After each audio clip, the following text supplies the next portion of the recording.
You can't really see me, huh? Well, it's 8:08 a.m., 7/6/2020. Like I said, I woke up and wrote, so I was sedentary.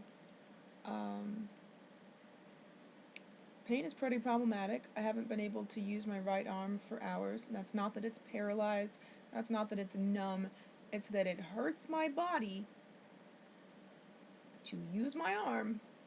Wiggling my finger makes my back, hip, leg hurt. I'm able to. I have to use my willpower and my mindfulness to not use my right arm. So that's where I've been for hours. I got up to go to the bathroom because Grim just trounced all over my bladder. And in that bathroom trip, I got chips and my weighted blanket, my comforting soft blanket, fudge cock, and oh no, don't go. Oh no, don't go. I don't have a microwave like right next to me, like I need to, in order to repeatedly heat a heating pad thing in the microwave. My mom has my microwave, and just she's not being cool right now. I'm not a priority. I don't even make the list of priorities in my mom's life.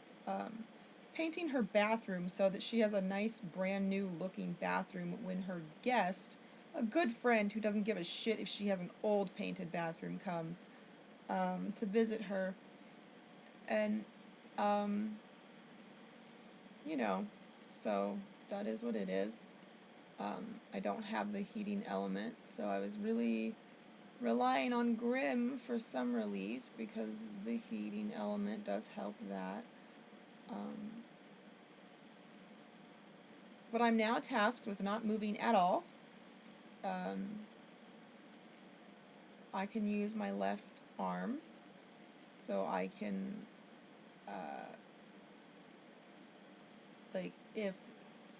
sort of navigate the internet. But I can't really type on the internet. I have my mouse. I can reach my mouse, but I can't reach my keypad of my laptop. So I can sort of navigate the internet that way. I can type or talk to text into my phone.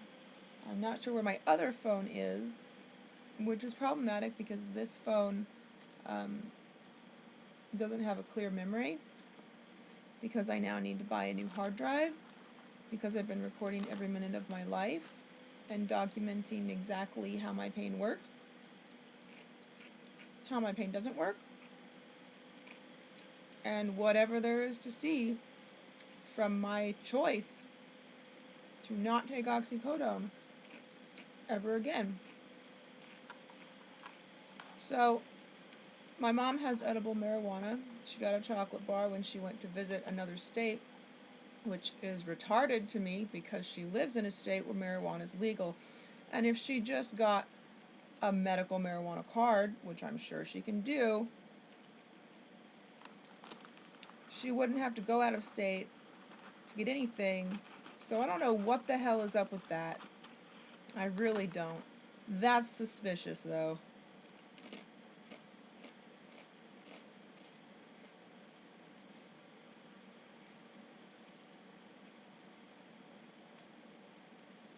And, probably, alright, all I know is that what's happened previously is, mom's gone, oh yeah, I've got some chocolate.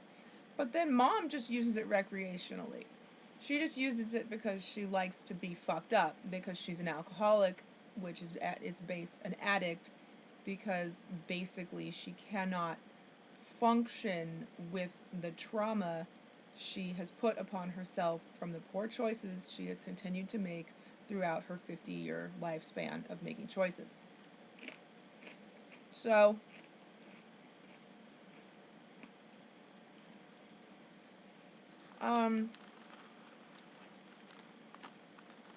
it's possible, because of based what's happened in the past, that she will not hang on to that marijuana edible, despite knowing that it is my medicine. When I spoke with her last, she told me that I needed to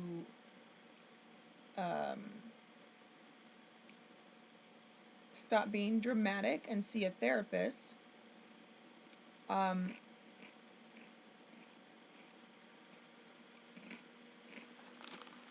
My pain is not a psychiatric issue. My pain is not something that a therapist can address. And it's frankly pretty frickin' concerning that that woman would even say that to me.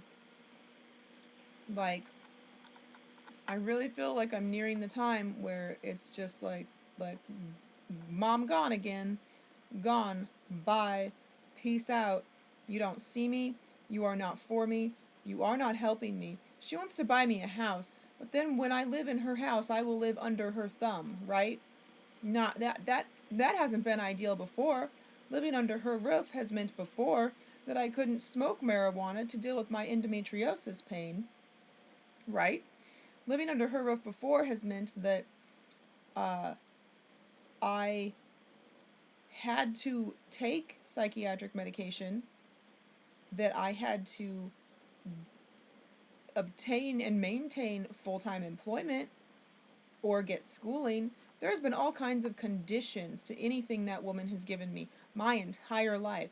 She's never given me anything without strings attached to it. So am I super keen on her buying me a house? No. Do I understand that, like, in her heart of hearts, she understands? Do I acknowledge that in her heart of hearts, she understands she really, really messed up by not allowing Grandma to leave my brother and I Grandma's house when Grandma died? Grandma wanted to leave my brother and I her house, but leave it to me because my brother had just demonstrated in his adult life and adolescent life that he was not someone who could handle having a house. And I support that. I fully back that. And like provided that Brian didn't get addicted to drugs, bring criminal elements into the house. My brother was a drug dealer. My brother was a drug dealer, like a big time drug dealer, okay? Like, my brother's name could not be on the house because my brother was not conducting himself in life in a way that he was safe, or that people like on the periphery of his life would be safe.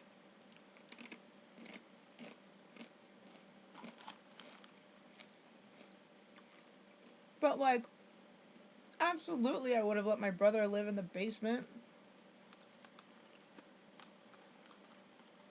I mean, ideally I wanted the basement, but like with my whole stairs issue of being disabled, like, basement is out.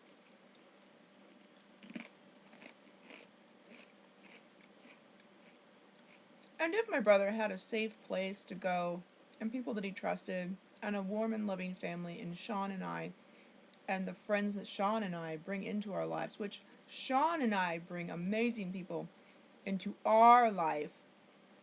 Individually, I bring garbage in. Individually, Sean brings garbage in. But together, we bring amazing people in.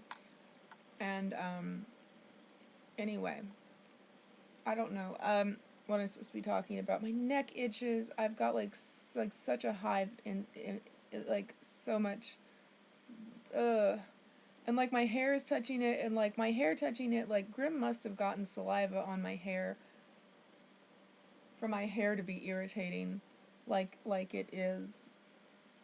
So, I just need, like, some gel to slick it up, or a clip or something, but I don't have that, so, yeah. So that's why I keep doing this. That's why I'm, like, all, like, fiendy looking or whatever. Because Grim got my neck, and then my hair like continues affecting it. I'm eating corn chips, which make me sick, but I'm just eating like a fiend because, like, sometimes if the lowest activity I can maintain is eating, and I can just like keep my body engaged with eating and digesting food, like whatever muscular it has to do with that, like it'll plateau the pain enough so that I can just sit perfectly still, like I'm doing, sitting perfectly still.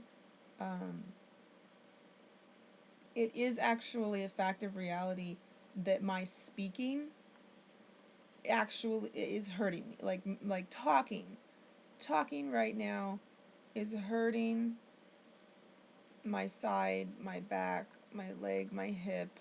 So like so am I talking very kindly? No, I am not. Am I able to talk very kindly?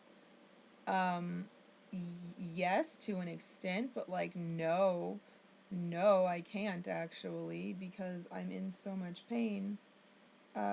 Like I could, like, I don't know, like if someone was here, I could try to channel, like, oh, I'm puny and sick, and oh, I'm just sick, like I'm such a cat.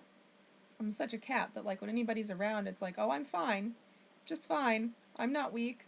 I'm not vulnerable. And why do we do that? Because we do not want predators to perceive us as a vulnerable target. We do not want predators to perceive us as prey. That is why we hide our pain.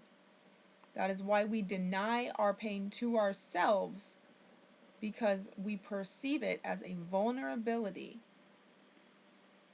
right? So the gigs are all like super crashed out. I'm probably going to try to turn on the TV. I can't talk, so I have to find Naruto without subtitles, because to understand anime or a book, I have to be reading aloud the words that I'm looking at. Otherwise, I don't get it. But I will say, like, okay, like, oh god, it hurts.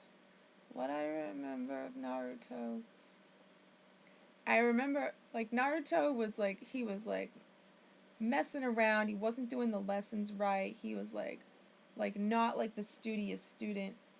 But then when it came time for him to do the test, which like him messing around made the whole class have to like do a test that they otherwise would not have had to do. But like it comes to be Naruto's turn, and Naruto, like it, see you like I thought that Naruto, he was going to not be able to, because he was not the studious student, but actually he had the most amazing illusion, and it was funny. It was funny. His sexy move was very funny, and I'm really enjoying Naruto. And like, did you know that I was not? I did, because I am not. And like I am really enjoying Naruto. So maybe I can find that, or something maybe a little easier to follow. I don't know. Oh, Grim is making his way to the door. That makes me feel really bad, because yeah, it's 8:20, and right about now, if I was able to, we would be outside. We would be sitting outside.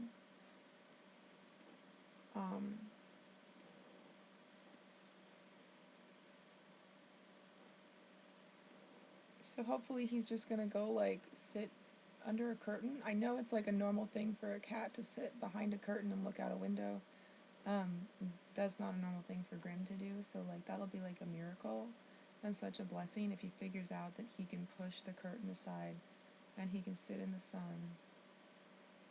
I hope that happens. I'm in so much pain.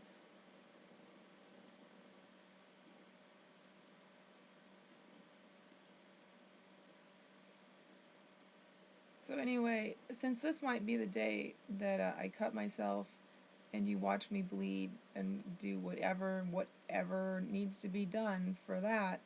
I just want to mention that the act of cutting myself with a blade is going to create a sharp, acute pain that should serve to release endorphins and counteract the chronic nerve damage pain that I'm experiencing. So that's kind of like the point behind that. Alright, I'm gonna up this now.